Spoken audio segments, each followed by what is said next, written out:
dem notamment musique ak album bi nga xamante ne mooy Africa rek bu Youssou Ndour Booba am na télévision internationale bu mu demoon boo xamante ne c'est à l'étranger di waxtaan ak ñoom ci album bi. voilà donc Bijou Youssou Ndour mi ngi woon France 24 nga xam ni dem na fa am waxtaane na album bi ndax album bi xam nga ni bi àjjuma la génn donc le 4 la album bi génn. donc sur le plan international donc fu waay nekk rek ci àddina mën nga ko am et puis il a été l'invité de Mévé Guèye ci plateau France 24 il a parlé de l'album ñu xool ko ñëwaat rapidement.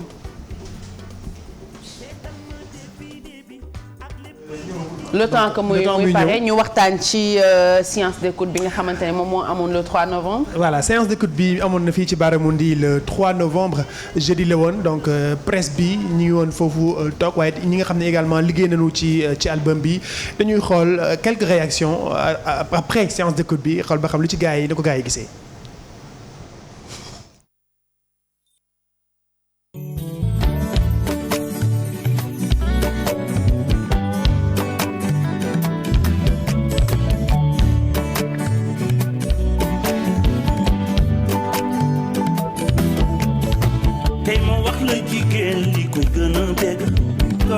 Michael Souma, je vais dire une fois autorisé pour nous parler de cet album. Michael, bonsoir. Votre avis sur cet album de Youssou Ndour, énième album international quand même. Écoutez, l'album Africa Rec, c'est toute une symbiose de musicalité. C'est un album très ouvert, qui fait voyager, qui fait rêver. Et je pense qu'aujourd'hui, l'heure est à la mixité, pour ne pas dire métissage. Léopold Sédar Senghor ne disait-il pas que l'avenir est au métissage? Et je pense que Youssou Ndour l'a compris très tôt et cela s'est ressenti à travers cet album Africa Rec. Alors, quand on voit des jeunes comme Fally Ipupa, Spotless, qui veulent chanter avec Youssou Ndour, ça veut dire énormément de choses. Youssou Ndour reste une référence pour les jeunes chanteurs africains. Mais je pense que c'est une véritable opportunité pour eux. Youssou Ndour étant un monument de la musique mondiale. Et donc aujourd'hui, venir chanter avec Youssou Ndour, je pense que c'est un plus dans leur carrière. Gis nañ Youssou Ndour dafa nekk musicien bu béeku c'est quelqu'un qui dafay dugg ci culture yu bëre musique yu bëre da koy bu ci duggee da nga yaakaar ni yàgg na ko woy donc lan mooy secret bi quelque part. En fait moi je pense que depuis très tôt il a compris que la musique en fait collaboration la donc xam nga richesse yaa ngi koy jëlee ci bokk et loolu il a compris très tôt loolu moom moo wax il est très à l'aise dans pratiquement toutes les catégories de musique et je pense que loolu c'est important pour tout artiste d'être sûr et soo bëggee am carrière bu ubbeeku il faut que nga mën a dugalante il faut nga mën a échange loolu la ñuy wax échange te ci échange la richesse nag. séance d'écoute yàgg na am mais bu njëkk ci studio rek la am ak journaliste yooyu mais bii nii beneen affaire la.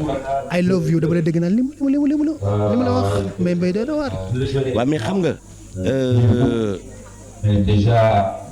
góor dafay jonge na góor ñi gën a jonge jigéen ñi ñoo gën a jonge bu ñu tooñee dañuy baal saa yu xoolee seen dëkk ne ko I love you ci olof wala ci français ci anglais comme ni ko si waxee mais donc nag dañu neex a way mais album bi boo gisee Afrique yëpp la Youssou wax ku ci nekk mu jox la ci sa wàll moom foofu la toll et encore une fois me féliciter les musiciens du Super Étoile bu baax parce que c'est une famille.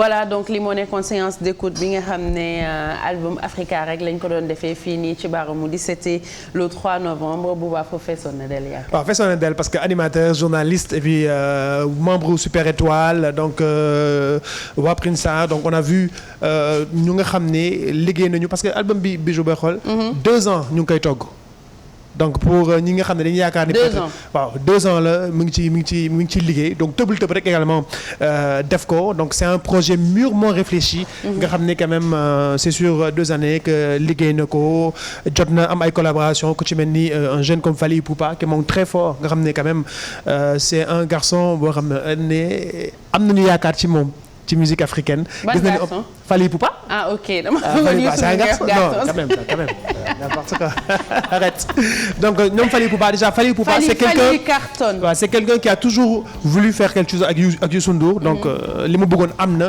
jot na def un titre ban la ak Youssou Ndour donc voilà donc dafa sax neex donc album bi xam naa ni ku ko déglu di nga xam ne lii du liggéeyu benn fan du liggéeyu ñaari fan liggéeyu 2 ans la comme tu dis et puis demoon France 24 pour présenter ko fa élément bi. peut-être dañuy xool li mu defoon Fnac nga xam ne defoon benn séance de dédicace. noo ko bëggee rek. Pour dire également aux gens qu'en 24 heures 5000 albums ont été vendus. Waaw. Bon donc déjà fii Sénégal sur l'international on reviendra prochainement sur ci chiffres yi mais nañu xool bi mu buntu Fnac balaa Youssou di fa dugg daje na fa ak ay fansam li mu daj ñu xool ko ñëwaat rapidement ayca.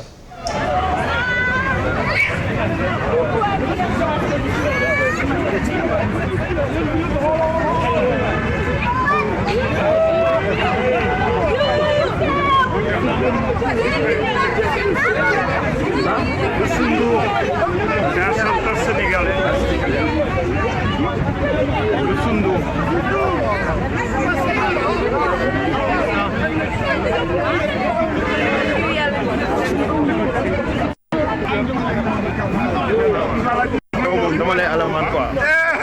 dama lay alamaan. mais comment Youssou Ndour. fii de balaa mu fiy dugg wax lu set. donc sur les Champs-Élysées donc gis nañu dafa amoon benn séance de dédicace bu mu doon defal donc aux fans du Super Étoile et puis pour l'album Africa rek t'as vu donc gis nga pour dugg bi rek déjà problème la woon. mais bon voilà donc album bi wane na boppam album international. Africa rek international na ba pare. waaw international la ba pare donc di rappeler juste que ñi ko bëgg mën nañ leen ko livrer à domicile donc mën nga toog fa nga nekk woote ci numéro yi nga xam ne am nga ko ñu ngi la ko woon sur la télévision Futur Média nga mën a jël très rapidement le numéro commander sa album Africa rek. ñu livrer le ko à domicile donc pour le moment génn na on attend yenn dates yi nga xam ni am na ko un peu partout en Europe pour la promo de cet album là. Déjà Bataclan bi c'est déjà calé donc 19 en tout cas au Bataclan. waaw regarde le monde qui avait. Voilà déjà le monde qui avait déjà photo yaa ngi nii. C'est donc énorme, voilà buntu Fnac la woon avant mu doon dugg. c'est Youssou Ndour aussi c'est très normal voilà, et l'album est international donc lii mënuñu woon def lu dul xaar ko regarde y a même le bébé déjà bu ñëw ci séance de dédicace bi kii moom xam naa ne dafa bokk ci bébé yi nga xam ne da nga leen di tegal son bi ñu koy enjoy di ci yëngatu. gis nga ni mu xoolee côté album bi neex na trop ñi ko dégloogul dem leen ngeen jënd ko ngeen déglu ko di ngeen xam ne comme ni ko Bouba waxee album bi nit yi dañ ci def Youssou Ndour daf ci def temps wam pour liggéey ko donc ñu xool présentation album bi à France 24. bon si bu fekkee c'est ok on le veut ñu xool ko sinon on revient ñu xool ko ayca. Et l'Afrique, comme on le dit, on parle de croissance de 2 chiffres pratiquement. Vous allez en Éthiopie, en Côte d'Ivoire, au Sénégal, au Burkina, au Congo. On parle de croissance. Donc, il faut qu'on se prépare à aborder aussi l'avenir en séparant le matériel à l'humain. Et je pense je donne un conseil aux jeunes filles de garder toujours le côté humain. Alors, gardons le côté humain et musical. Youssou Ndour dans la place, le grand retour Africa Rec, extrait. voilà album bi international na mooy comme ni ko Pape Cheikh di waxee géej gi am na ndox te ndox bi saf na xorom donc ñi ko dégloogul dem leen ngeen déglu ko parce que vous ne savez pas ce que vous ratez bu baax. voilà donc mi ngi noonu pour le moment à part France 24 je pense que RFI également avait reçu Youssou Ndour Maodo Ndiaye n'est-ce pas. oui RFI avait reçu Youssou Ndour samedi bi maa ngi koy dégluwaat c'est le Clos Tropical je pense. ak France 24 mi ngi ci doon expliquer surtout interview bi mu def ci médias internationaux yi dafa expliquer ni. dafa ñëwaat na ci carrière am surtout ci parcours am xam nga ça intéresse beaucoup parcours Youssou Ndour dafay intéressé bu baax médias yi ñëwaat na ci parcours am surtout sur sa position politique. ñëwaat na ci aussi ci concert bi mu war a fas yéene def fële ca Bataclan surtout la relation entre musique bi mu nekk ak moom religion côté musulmane ak nga xamante moo fa xewoon joxe na ci ay explications yu leer. vraiment yow tam topp nga Youssou Ndour ba mu set. waaw gis nga dañuy zappé comme ni ma Pape Cheikh doon. télécommande. voilà dañuy zappé rek di expliquer di xool et puis en plus fierté la jarul ñu koy waxaat ndaxte Youssou Ndour doon ko xamante ni kenn dootu ko présenté ci fierté la dafay expliquer à chaque fois toujours expliquer day représenté bu baax Sénégal moom moo tax à chaque fois bu demee ci média international dafay expliquer surtout ce qui est important ci album bi Bijou Youssou Ndour dafay gën a revenir un peu sur l'Afrique et son destin africain yi gën a jël seen destin en main xam ni que buñ ci mënee génnee suñu bopp ñoo ci génnee suñu bopp du européen ou jarul ñu yaakaar ci kenn déedéet nañu gën a gëm suñu bopp gën a teg ay politique yi nga xam ne dina mën a permettre aux Africains d'émerger n'est-ce pas et bien sûr gën a génne suñu bopp ci problème yi nga xam ne mi ngi am en Afrique moo xam sur le plan de la santé de l'éducation du développement et cetera donc yëpp il a montré la voie à suivre ma gëm ni que africains yi rek ñoo ci mën a génne seen bopp du keneen ñoo ci génne. Afrique moom africains yi rek ñoo ko mën a développer te Youssou Ndour Afrique dafa mës a doon combat am du tey la ko commencé fu mu dem Afrique la fay teewal Afrique lay défendre nanguwul kenn ku ñu yëpp donc album bi c'est juste une confirmation mu def Africa rek c'est un album à écouter à réécouter parce que message yu am solo la ciy joxe.